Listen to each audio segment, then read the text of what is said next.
Capítulo 18 Jogos e Vitória. Na Antiguidade Clássica, os jogos, ludi, tiveram em parte um caráter sagrado, de modo a fazer deles outras expressões características da tradição da ação. Ludorum primum initium procurandis religionibus datum, afirma Tito Livio. Teria sido perigoso descurar os sacra certamina, pelo que se poderia simplificar os jogos se os cofres do Estado estivessem vazios, mas nunca suprimi-los. A consulta do urso obrigava os duumviros e os edis a celebrar os jogos em honra dos deuses. Vitrúvio pretende que cada cidade tinha o seu teatro, diorum immortalium diebus festis ludorum spectationibus. E o presidente dos jogos, do Circo Máximo, na sua origem, era também o sacerdote de Ceres, de Liber e de Libera. De qualquer modo, os jogos foram presididos, sempre, em Roma, por um representante da religião oficial patrícia, e para certos jogos foram mesmo criados propositadamente colégios sacerdotais, por exemplo, os Salii Agonali. Os ludi estavam tão intimamente ligados aos templos que os imperadores cristãos foram obrigados a conservar estes templos, pois a sua abolição teria implicado também a dos jogos. Estes, na realidade, prolongaram-se como poucas outras instituições da Roma Antiga, enquanto perdurou o Império Romano. Os jogos eram encegados por uma ágape, a que eram convidados os demónios, invitatio daemonum, com o significado evidente de um rito de participação da força mística que se encontrava ligada àqueles. Ludi sanici inter res divinas adoctissimus conscribuntur, refere Santo Agostinho. Res divinae era, portanto, este o caráter de que frequentemente se pode fazer corresponder ao desporto e à paixão desportiva plebeia dos nossos dias. Na tradição helénica, a instituição dos jogos mais importantes estava estreitamente ligada à ideia da luta das forças olímpicas, heroicas e solares contra as forças naturais e elementares. Os jogos píticos de Delfos recordavam o triunfo de Apolo sobre Python e a vitória deste deus hiperbóreo na sua competição com os outros deuses. Os jogos nemeus recordavam a vitória de Heracles sobre o leão de Nemeia. Os Jogos Olímpicos estavam igualmente ligados à ideia do triunfo da estirpe celeste sobre a estirpe titânica. Heracles, o semideus aliado dos Olímpicos, contra os gigantes, nas empresas a que se refere principalmente a sua passagem à imortalidade, teria instituído os Jogos Olímpicos, trazendo simbolicamente da terra dos hiperbóreos oliveira com cujos ramos se coroavam os vencedores. Estes jogos tinham um caráter rigorosamente viril. Era absolutamente proibido as mulheres assistirem aos jogos. Além disso, não deve ser por acaso que nos circos romanos tenham aparecido números e símbolos sagrados. Os três, Natarnei sumitates metarum e nas tres arai trinis diis magnis potentibus valentibus, que Tertuliano fez remontar à grande tríade de Samotrácia. Os 5, nos 5 Spácia, dos circuitos dominicianos, os 12 zodiacais, no número das portas por onde entravam os carros no início do Império, os 7, no número dos ludianuais nos tempos da República, no número dos altares dos deuses planetários, tendo no vértice a pirâmide do Sol no Circo Máximo, no número total das voltas de que se compunha cada corrida completa, e por isso também dos ovos e dos golfinhos, ou tritões, que se encontravam em cada um destes 7 currícula. Porém, como salientou Bachofen, o ovo e o tritão, por sua vez, faziam simbolicamente alusão à dualidade fundamental das forças do mundo. O ovo representa a matéria geradora, que contém em si todas as potencialidades, enquanto o tritão, ou cavalo marinho, consagrado a Poseidon Neptuno, frequente figuração da vaga, exprimia por essa via a própria potência fecundante fálico-telúrica, pela qual, sendo uma tradição referida por Plutarco, a corrente das águas do Nilo era a imagem da força fecundadora do macho primordial, irrigando Ísis, símbolo da terra do Egito. Esta dualidade era, aliás, Esta dualidade, aliás, também encontrou um reflexo na própria situação do antigo lugar dos jogos e das Equíria. É no vale entre o Aventino e o Palatino, consagrado a Múrcia, uma das divindades femininas telúricas, que Tarquínio mandou construir o seu circo, e as pistas das Equíria partiam da corrente do Tibre e tinham por metai as espadas colocadas no campo de Marte. Portanto, os símbolos heróicos e viris encontravam-se no fim, enquanto, no princípio e à sua volta, se encontra o elemento feminino e material da geração, a água corrente e o solo consagrado às divindades ctónicas. A ação escrevia-se deste modo num quadro de símbolos materiais de significados superiores, fazendo com que o método e a técnica mágica ocultos nos jogos, que começavam sempre com solenes sacrifícios e foram frequentemente celebrados para invocar forças divinas em momentos de perigo nacional, pudessem ter uma maior eficácia. O ímpeto dos cavalos, a vertigem da corrida com vista à vitória por 7 circuitos, e por outro lado, comparada à corrida solar e ao sol consagrada, evocava novamente o mistério da corrente cósmica lançada no ciclo da geração, segundo a hierarquia planetária. A morte ritual do cavalo vencedor, consagrada a Marte, liga-se ao sentido geral do sacrifício. Parece que os romanos terão utilizado a força deste modo, libertada, sobretudo para favorecer ocultamente as colheitas, ad frugum eventum. De resto, este sacrifício pode-se considerar como a réplica do Asvamedha indo-ariano, que originariamente era um rito mágico destinado a propiciar a potência, celebrado em ocasiões extraordinárias, como por exemplo no momento da entrada em guerra e a seguir a uma vitória. Com os dois cavaleiros, que entravam na arena um pela porta oriental e outro pela porta ocidental, para travarem um combate mortal, com as cores originárias das suas fações, que eram as mesmas em que estava dividido o ovo cósmico órfico, o branco simbolizando o inverno e o vermelho simbolizando o verão, ou, melhor ainda, um a potência telúrico-lunar e o outro a potência urano-solar, evocava-se igualmente a luta entre duas grandes forças elementares.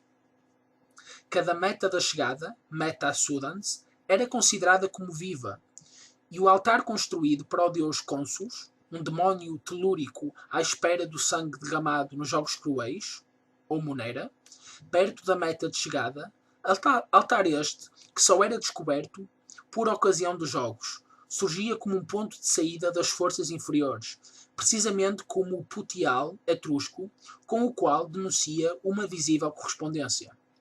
Porém, no alto, iriam-se estátuas de divindades triunfais, que evocavam novamente o princípio urânico oposto, de maneira que o circo, de um certo ponto de vista, se transformava num concílio de numes, daemonum concilium, cuja presença invisível, de resto, estava ritualmente instituída por cadeiras que se deixavam vazias. Assim, o que por um lado aparecia como o desdobrar da ação numa aventura atlética ou cênica, situava-se por outro lado no plano de uma evocação mágica, que implicava um risco efetivo numa ordem de realidades muito mais vasta que a da vida dos que participavam nos Certamina, e cuja vitória renovava e reanimava no indivíduo e na coletividade a das forças urânicas sobre as forças inferiores, a ponto de se transformar num princípio de fortuna. Por exemplo, os Jogos Apolíneos foram instituídos por ocasião das Guerras Púnicas, para se defenderem do perigo profetizado pelo oráculo. Repetiram-se para esconjurar uma peste, sendo depois disso celebrados periodicamente. Assim, durante a cerimónia que preludiava os Jogos, a chamada pompa trazia solenemente do Capitólio até ao circo, em carros consagrados, tensai, os atributos, exuviae, dos próprios deuses capitolinos, protetores da humanidade, e principalmente as exuviae Iovis Optimi Maximi, que eram também as insígnias do Imperium, da vitória e do triunfo. O raio, o cetro encimado pela águia e a coroa de ouro. Isto como se a própria potência oculta da soberania romana devesse assistir aos jogos que lhe eram consagrados, Ludi Romani, ou até mesmo participar neles. O magistrado eleito para presidir aos jogos conduzia o cortejo que trazia os símbolos divinos sob o aspecto de um triunfador, rodeado pela sua gente, com um escravo público que segurava sobre a sua cabeça uma coroa de ramos de carvalho ornada de ouro e de diamantes. De resto, é verosímil que nas origens dos jogos a quadriga fosse apenas o atributo de Júpiter e ao mesmo tempo uma insígnia da realeza triunfal. Uma antiga quadriga de origem etrusca, conservada num templo capitolino, era considerada pelos romanos como o penhor da sua prosperidade futura. Compreende-se então por que motivo se pensava que se os jogos fossem executados de maneira não conforme com a tradição, era como se tivesse alterado um rito sagrado. Se a representação fosse perturbada por um incidente ou interrompida por uma razão qualquer, se os ritos que lhe estavam ligados fossem violados, isso era visto como um princípio de desventura e de maldição e tinham de ser repetidos os ludi para apaziguar as forças divinas. Em contrapartida, é conhecida a lenda segundo a qual o povo que, perante um ataque de surpresa do inimigo, tinha abandonado os jogos para pegar em armas, foi deparar-se com um adversário posto em fuga por uma força sobrenatural que se reconheceu ter sido determinada pelo rito do jogo dedicado a Apolo Salvador, que entretanto não tinha sido interrompido. E se frequentemente os jogos eram consagrados a vitórias, entendidas como personificações da força triunfal, a sua finalidade era exatamente a de renovar a vida e a presença dessa força, de alimentá-la com novas energias, despertadas e formadas segundo a mesma orientação. Nesta base, se nos referirmos especificamente aos Certamina e aos Munera, compreende-se também que o vencedor surgisse revestido de um caráter divino, por vezes até como uma encarnação temporária de uma divindade. Em Olímpia, no momento do triunfo, reconhecia-se no vencedor precisamente uma encarnação do Zeus local e a aclamação ao gladiador vitorioso passou para a própria liturgia cristã antiga. Na realidade, aqui tem de se considerar também o valor que o acontecimento podia ter interiormente para o indivíduo, para além do valor ritual e mágico que apresentava para a comunidade. A este respeito, dever-se-ia mais ou menos repetir o que se disse a propósito da Guerra Santa. A embriaguez heroica da competição e da vitória, ritualmente orientada, tornava-se uma imitação, ou o ponto de arranque, com respeito a esse impulso mais puro e mais elevado, que faz com que o iniciado vença a morte. Assim, se explicam as frequentíssimas referências aos Certamina, aos ludi de circo e às figuras dos vencedores, que se encontram na arte funerária clássica. Todas essas referências fixavam analogicamente a mais elevada esperança, a melior spes, do morto. Era uma expressão sensível do ato, do tipo de ato que melhor podia fazê-lo vencer o Hades e obter, de uma maneira em conformidade com a tradição da ação, a glória de uma vida eterna. É assim que em toda uma série de sarcófagos, de urnas e de baixos relevos clássicos, são sempre as imagens de uma morte triunfal que encontramos. Vitórias aladas abrem as portas da região do além, ou seguram o medalhão do defunto, ou coroam-no com o semper virens que cinge a cabeça dos iniciados. Na celebração pindárica da divindade dos lutadores vitoriosos, na Grécia, os anagoges e os promáquis foram representados como divindades místicas que conduzem as almas à imortalidade. E, inversamente, toda a vitória, Nike, no orfismo se torna o símbolo da vitória da alma sobre o corpo, e chama-se herói a quem tiver conseguido a iniciação, herói de uma luta dramática e sem tréguas. O que no mito é a expressão de uma vida heroica é apresentado como modelo da vida órfica. É por isso que Heracles, Teseu, os Dioscuros, Aquiles e assim por diante são designados nas imagens funerárias como iniciados órficos, e que as fileiras dos iniciados é chamada o hierofante do mistério.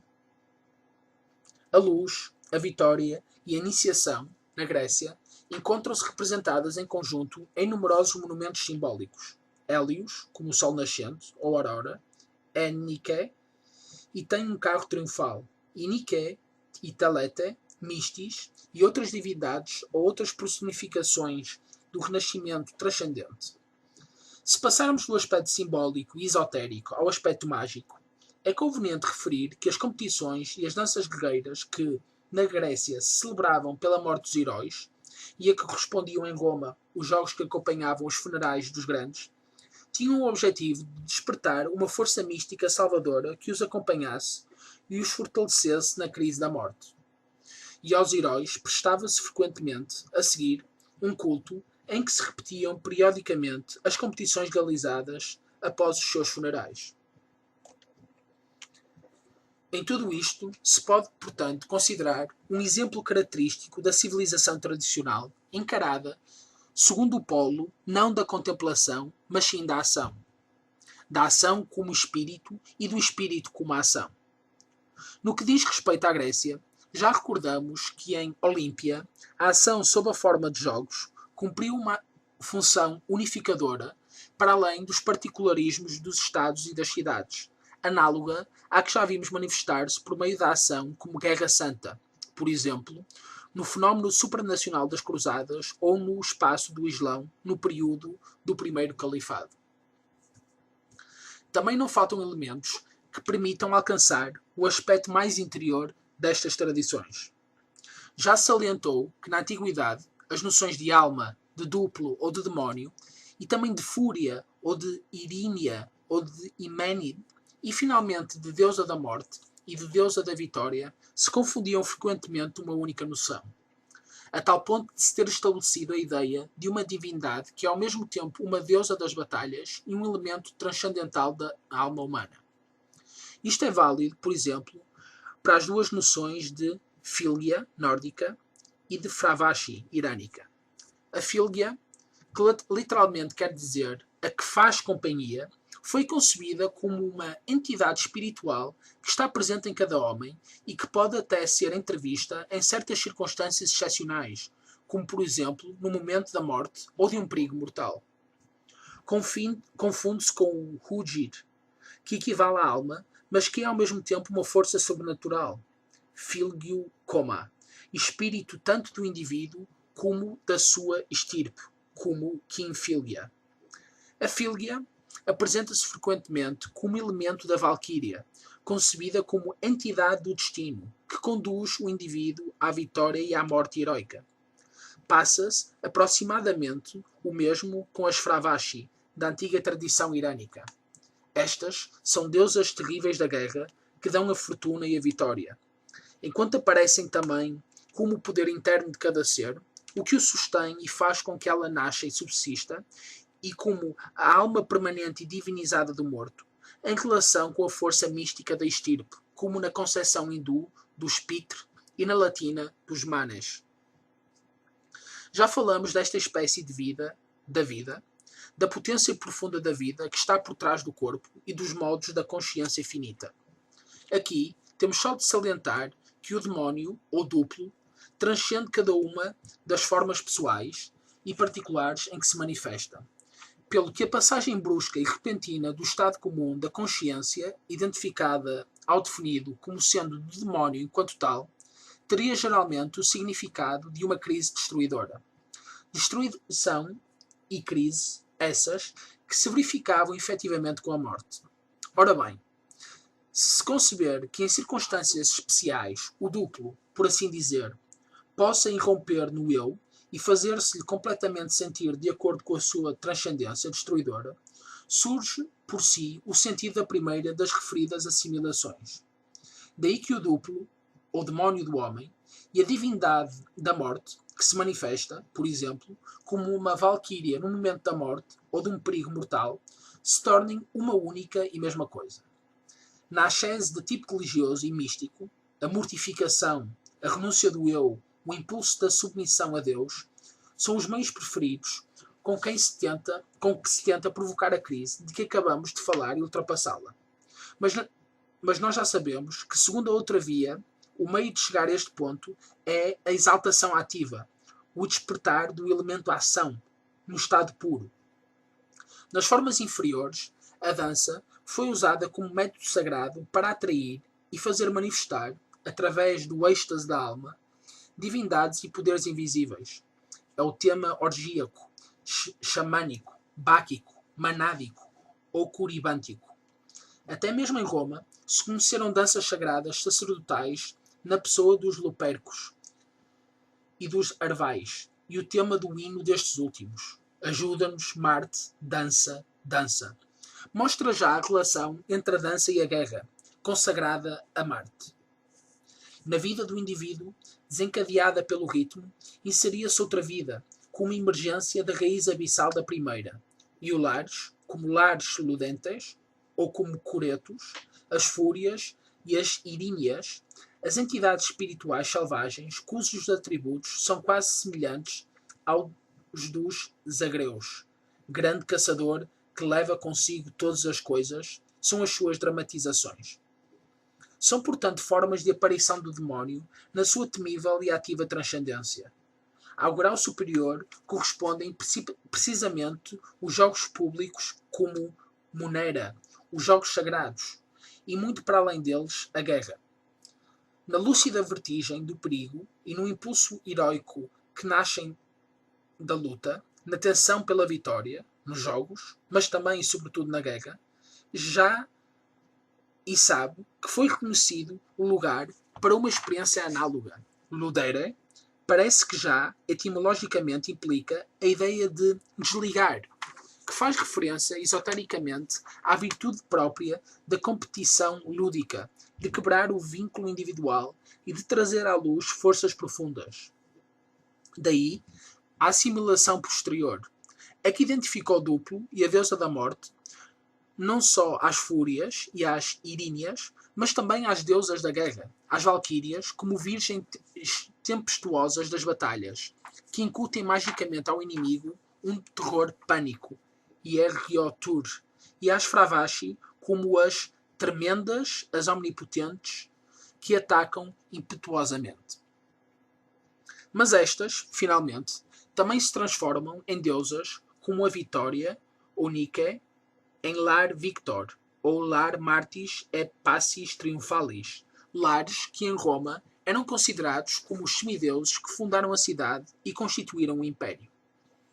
Esta nova transformação corresponde à realização feliz dessas experiências.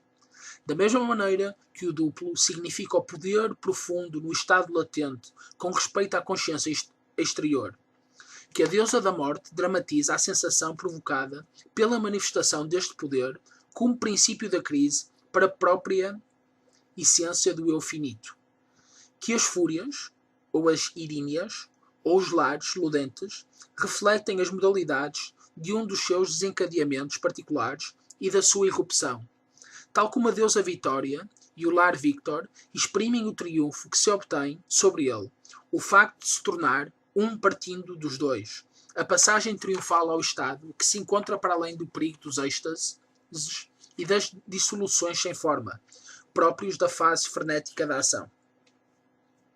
Por outro lado, onde quer que se desenvolvam os atos do espírito, ao contrário do que acontece no domínio da ascese contemplativa, no corpo de ações e de fatos reais, entre o físico e o metafísico, e entre o visível e o invisível, pode estabelecer-se um paralelismo. E esses atos podem aparecer como sendo a contrapartida oculta de aventuras guerreiras e de competições desportivas, tendo uma vitória verdadeira como coroação dessas provas. A vitória material torna-se então a visibilidade de um facto espiritual correspondente que a determinou ao longo dos caminhos, outrora frequentemente ainda abertos, das energias que ligam o interior ao exterior, ou seja, aparece como um sinal real de uma iniciação e de uma mística epifânia que se produziram no mesmo instante. As fúrias e a morte, materialmente enfrentadas pelo guerreiro e pelo chefe, estes encontravam-nas simultaneamente no interior, no espírito, sob a forma de emergências perigosas de poderes da sua natureza abissal. Ao triunfar sobre elas, obtém a vitória. É por isso que, segundo as tradições clássicas, toda a vitória adquiria um sentido sagrado. E no Imperator, no herói, no chefe aclamado no campo de uma batalha vitoriosa, como também no vencedor dos jogos sagrados, sentia-se manifestar bruscamente uma força mística que os transformava e os transhumanizava. Um dos costumes guerreiros dos romanos, suscetíveis de implicar um significado esotérico, era o erguer o vencedor sobre escudos.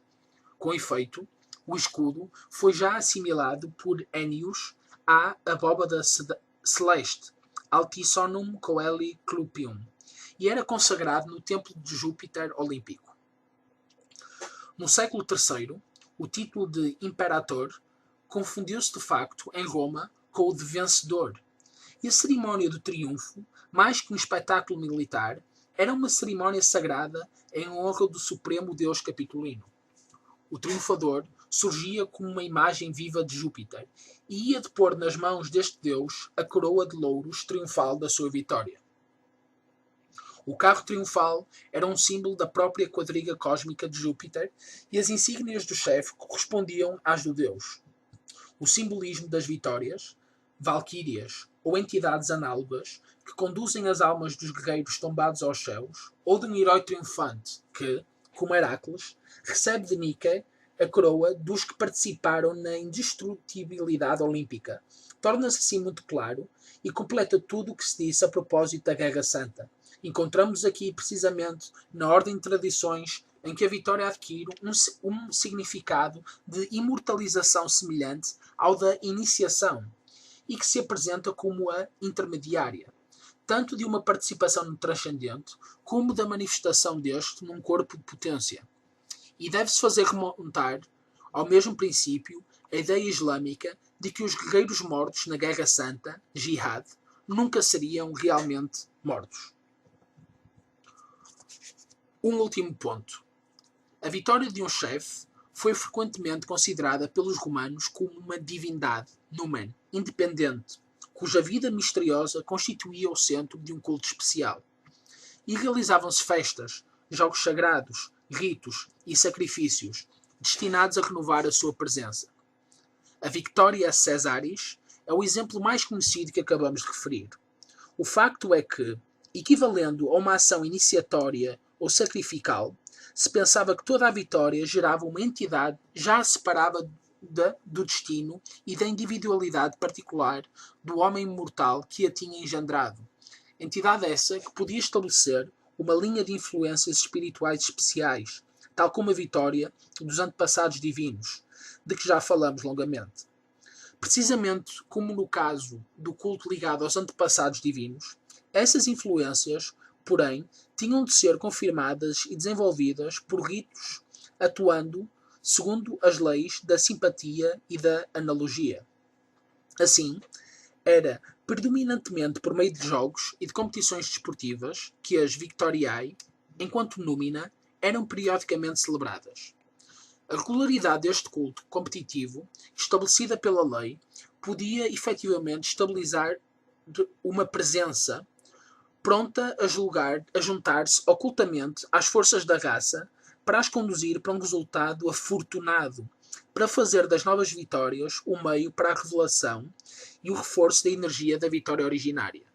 Assim, confundindo-se em Roma a celebração do César morto e o da sua vitória, e consagrando-se jogos regulares à Victoria Caesaris, foi possível ver nele um perpétuo vencedor.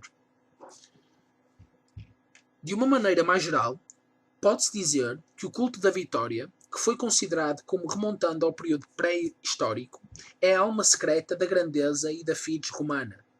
Desde os tempos de Augusto, que a estátua da deusa Vitória tinha sido colocada no altar do Senado romano, e era costume que todos os senadores, ao dirigirem-se para os seus lugares, passassem por aquele altar para queimar um grão de incenso. Aquela força parecia assim presidir invisivelmente às deliberações da cúria.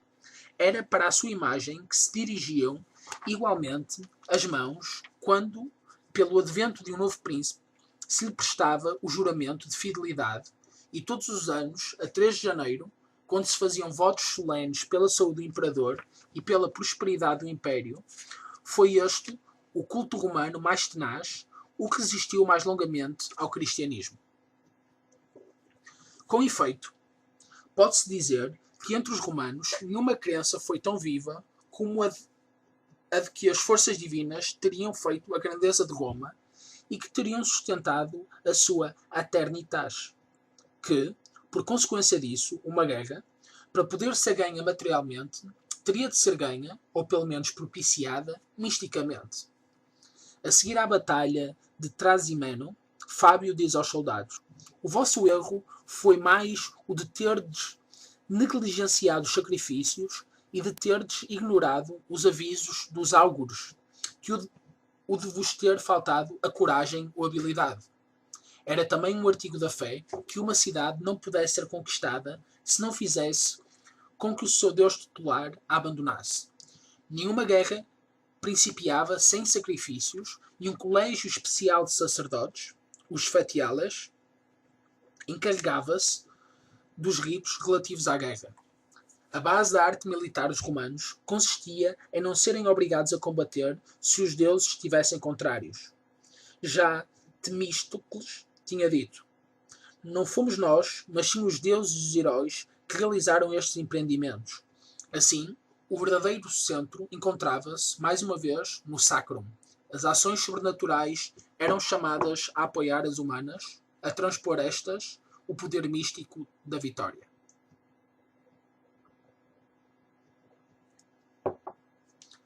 Depois de termos falado da ação e do heroísmo como valores tradicionais, é necessário sublinhar a diferença existente entre eles e as formas que, salvo raras exceções, se podem verificar nos nossos dias. A diferença é mais uma vez a falta, nas segundas, da dimensão da transcendência e, portanto, de uma orientação que, mesmo quando não é determinada pelo puro instinto e por um impulso cego, não leva a nenhuma abertura e, pelo contrário, gera qualidades que se limitam a reforçar o eu físico, num obscuro e trágico esplendor. Em relação aos valores ascéticos em sentido restrito, testemunha-se uma diminuição análoga, que priva a ascese de qualquer elemento iluminador, na passagem do conceito de ascetismo ao de ética, sobretudo em relação a doutrinas morais como a kantiana e, em parte, já era o caso da ética estoica. Toda a moral, quando se trata das suas formas superiores, ou seja, da chamada moral autónoma, não passa de uma ascese secularizada. Mas como tal, ela não é mais que um tronco sobrevivente e surge privada de qualquer verdadeiro fundamento. É assim que a crítica dos espíritos livres modernos, até Nietzsche, trataram superficialmente os valores e os imperativos da moral impropriamente chamada tradicional, impropriamente porque, repetimos, numa sociedade tradicional não existia uma moral como domínio autónomo. Portanto, era fatal que se tivesse de descer a um nível ainda mais baixo, da moral autónoma, categoricamente imperativa, tinha-se de passar a uma moral de base utilitária e social, e como tal afetada de uma relatividade e de uma contingência fundamentais. Tal como a ascese em geral, também o heroísmo e a ação, quando não têm como objetivo reconduzir a personalidade ao seu verdadeiro centro, não têm nada em comum com o que foi glorificado no mundo da tradição. São uma construção que começa e acaba no homem e que, por isso, não tem nenhum sentido nem nenhum valor para além dos da sensação, da exaltação e do frenesi impulsivo. É este, quase sem exceções, o caso do culto moderno da ação. Mesmo quando não se pode reduzir tudo a uma cultura de reflexos, a um controle quase desportivo de reações elementares, como na mecanização desenfreada das variedades modernas da ação, incluindo, em primeiro lugar, a própria guerra, é quase inevitável, onde quer que se realizem experiências existencialmente no limite, que seja sempre e somente o homem a alimentar-se incestuosamente delas. Aliás, o plano desloca-se frequentemente para forças coletivas subpessoais, cuja encarnação se vê favorecida pelos êxtases ligados ao heroísmo, ao desporto e à ação. O mito heroico de base individualista, voluntarista e de super-homens, na época moderna, representa um desvio perigosíssimo. Em virtude deste mito, o indivíduo, cortando-se todas as possibilidades de desenvolvimento extra-individual e extra-humano, assume, por uma diabólica construção, o princípio da sua pequena vontade física como ponto de referência absoluto e ataca o fantasma exterior, expondo-se-lhe com a exacerbação do fantasma do seu eu.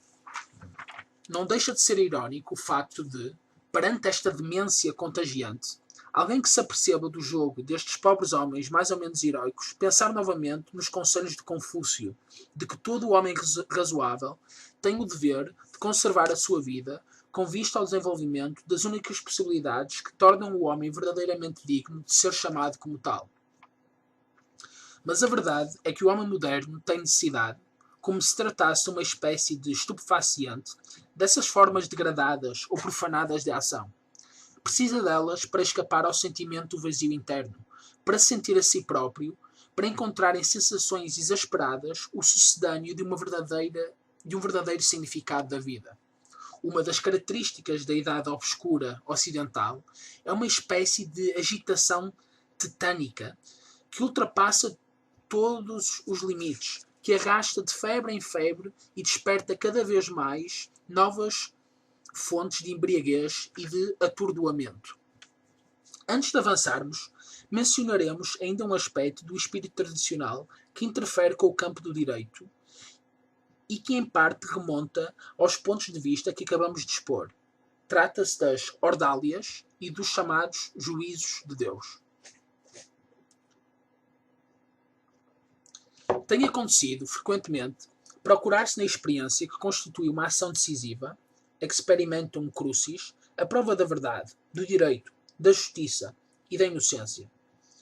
Tal como ao direito foi reconhecida tradicionalmente uma origem divina, também a injustiça foi considerada como uma infração à lei divina, suscetível de ser reconhecida através de um sinal constituído pelo resultado de uma ação humana adequadamente orientada. Consistia, um costume germânico, o sondar por meio dos resultados da prova das armas a vontade divina, no sentido de uma forma particular de oráculo, em que a ação servia precisamente de mediadora. E não foi diferente a ideia que esteve originariamente na base do costume do duelo, partindo do princípio de quolo es fortitudo, anales fuldenses. Este costume alargou-se mesmo por vezes aos Estados e às nações em luta. A Batalha de Fontenoy, no ano de 841, foi concebida como um juízo de Deus, chamado a decidir do justo direito em relação a dois irmãos que reivindicavam, cada um para si, a herança do reino de Carlos Magno. E quando uma batalha era combatida com este espírito, obedecia a normas especiais. Por exemplo, era proibido ao vencedor fazer pilhagens e explorar estratégica e territorialmente o sucesso. E além disso, as duas partes tinham que cuidar igualmente de todos os feridos e mortos. Porém, segundo a concepção geral que prevaleceu até ao fim do período franco-carolíngio, mesmo sem ideia consistente de uma prova, a vitória ou a derrota foram sentidas como sinais do alto, revelando a justiça ou a injustiça, a verdade ou a culpa. Através da lenda do combate de Rolando e de Ferragos e dos temas análogos da literatura cavaleiresca, verifica-se que a Idade Média chegou a remeter para a prova das armas até mesmo o critério da fé mais verdadeira. Noutros casos, a experiência da ação consistiu na provocação de um fenómeno extranormal. Isto já se praticava na Antiguidade Clássica. É conhecida, por exemplo, a tradição romana relativa a uma vestal suspeita de sacrilégio que demonstra a sua inocência retirando do Tibre água numa peneira.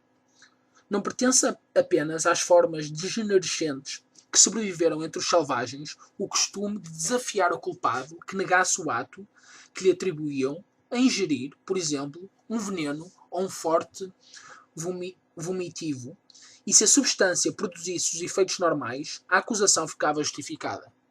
Na Idade Média Europeia, figuram ordálias análogas, não ser ferido por ferros em brasa ou por água a ferver, que tinham de ser enfrentadas voluntariamente, não só no domínio da justiça temporal, mas também na própria ordem sagrada. monges, e inclusivamente bispos, aceitaram este critério como prova da verdade das suas afirmações em matéria de doutrina. A própria tortura, concebida como um meio da Inquisição, teve na sua origem relações frequentes com a ideia do juízo de Deus. Pensava-se, convencido, de que nenhum tormento podia fazer ruir a força interior de um inocente e do que afirmava a verdade. A ligação que tudo isto tem com o caráter mágico reconhecido tradicionalmente na Vitória é bem evidente. Nestas provas, incluindo a das armas, pensava-se, portanto, que se chamava Deus como testemunha, que se obtinha dele um sinal sobrenatural que servisse de julgamento. Com efeito, de figurações teístas ingênuas deste tipo, pode-se remontar à forma mais pura da idade tradicional, segundo a qual a verdade, o direito e a justiça aparecem, em última análise, como manifestações de uma ordem metafísica, concebida como realidade, que o estado de verdade e de justiça no homem tem o poder de evocar objetivamente. A ideia do supramundo como realidade, no sentido iminente do termo, e assim, portanto, superior às leis naturais, e sempre suscetível de se manifestar cá em baixo por cada vez que o indivíduo lhe abrir a porta, acima de tudo remetendo-se de maneira absoluta e desindividualizada, segundo o puro espírito de verdade, e a seguir entrando em determinados estados psíquicos, como o já explicado estado de competição heroica, que desliga, ou extrema tensão da prova e do perigo enfrentados, destinados, por assim dizer, a abrir os fechados circuitos humanos para circuitos mais vastos, em que penetra a possibilidade de efeitos insólitos e aparentemente miraculosos. Esta ideia, como dizíamos, serve para explicar e dar o seu justo sentido a tradições e a costumes como os que referimos mais acima. No seu plano, a verdade e a realidade, a potência e o direito, a vitória e a justiça formavam, portanto, uma mesma e única coisa, cujo verdadeiro centro de gravidade, mais uma vez, se encontrava no sobrenatural. Estes pontos de vista não podem, pelo contrário, deixar de parecer uma pura superstição, onde quer que o progresso tenha privado sistematicamente as virtudes humanas de todas as possibilidades de se ligarem objetivamente a uma ordem superior. Sendo a força do homem concebida da mesma maneira que a de um animal, ou seja, como uma faculdade de ações mecânicas num ser que não está ligado por nada ao que transcende como um indivíduo, a experiência da força evidentemente não pode significar mais nada. O resultado de toda a competição torna-se completamente contingente, sem relação possível com uma ordem de valores. Transformada a ideia de verdade, de direito e de justiça em abstração ou convenções sociais, esquecida a sensação que permitia dizer na Índia ariana que é sobre a verdade que está fundada a Terra, Satenya Uttabhita Brumi, destruída toda a percepção dos referidos valores como aparições objetivas, quase físicas diríamos, do mundo da supra-realidade entre as malhas da contingência, é natural que tenhamos de nos perguntar como é que a verdade, o direito e a justiça puderam alguma vez ter tido influência sobre o determinismo de fenómenos e de acontecimentos que a ciência, pelo menos até ontem, tinha declarado como não sendo suscetível de modificações. É pelo contrário aos discursos sonoros e confusos dos legoleios, às laboriosas destilações de códigos, aos artigos das leis iguais para todos, que os estados secularizados e as plebes coroadas e empossadas tornaram omnipotentes. É tudo isto que deveria, pelo contrário, deixar o trabalho de decidir sobre o verdadeiro e o justo, sobre a inocência e a culpa. A soberba segurança com que o homem tradicional se lançava, intrépida e supra-individualmente contra o injusto, armado de fé e de ferro, a inabalável firmeza espiritual que o afirmava a priori e absolutamente numa força sobrenatural, inacessível ao poder dos elementos, das sensações e das próprias leis naturais, isto é, afinal, superstição. À dissolução dos valores tradicionais segue-se, também aqui, a sua inversão. Com efeito, não se trata de outra coisa, onde quer que o mundo moderno faça a profissão de realismo e pareça retomar a ideia de identidade da vitória e do direito com o princípio. A força faz o direito. Tratando-se aqui da força no sentido mais material, inclusivamente, se nos referirmos ao plano da guerra nas suas formas mais recentes, em sentido até mesmo arimânico, na medida em que o potencial técnico-industrial se tornou o fator absolutamente determinante, falar no mundo atual de valores e de direitos é pura retórica. Mas é precisamente uma retórica semelhante que é mobilizada com grandes discursos e hipócritas proclamações de princípios como meio suplementar ao serviço de uma brutal vontade de poder. Trata-se aí de um aspecto particular de uma revolução geral da época moderna, de que voltaremos, de resto, a falar na devida altura.